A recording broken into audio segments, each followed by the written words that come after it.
I want to thank you. Thank you. For giving me this opportunity to tell your story, to tell Terrence's story. You know, we've met several times. I've been into this living room. We've sat and talked. And it was a different time then.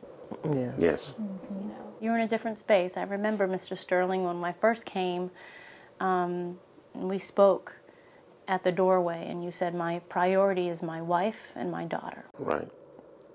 They're sanctity, and they're being able to stay sane because of what had happened and the strain and the stress that we were under as a family. We needed time. Has some of that lifted? Some of that has lifted. Not all the way, probably never be the same again in the rest of our lives, because a part of us is missing. I said I want to do this, but my son was a viable part of this family. He stayed in this house with us. I saw him every day, morning and evening. We want to be able to move forward and move on, but we can't because we're stuck here and want to know what actually happened with him and what are the authorities doing in terms of, because we're not getting any feedback as to what they're doing. I mean, there's been investigation, grand jury, but we still don't have any answers to what happened with our son. We've been trying to be patient and asking God to give us patience, and people are rallying around us and helping us to get through this situation. But you know, your patients have a point too where they come to an end, and you want to know what's going on. She says, "This your son?" And we said, "Yeah." And she said, "Well, he did make it."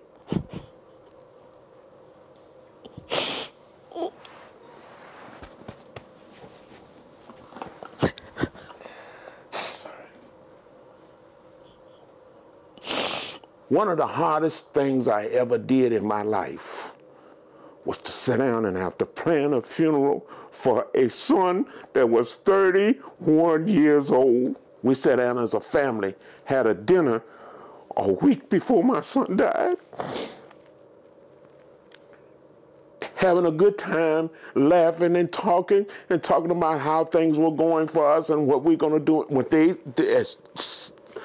my daughter and my son were going to do in their future lives, and being able to laugh and rally around each other and have a good time. The next week, he was gone, and we still don't have any answers as to what really happened with him. This is not me against the police department or anybody else. It's just about knowing what happened and getting justice for my son. He wasn't ready to go.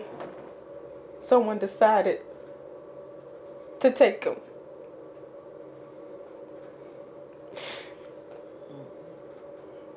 That's where a lot of my anger stems from. He didn't have a choice. He chose. They chose. And Delia, if you met him, you would never, never, ever forget him. He had a smile that would strike you at your heart.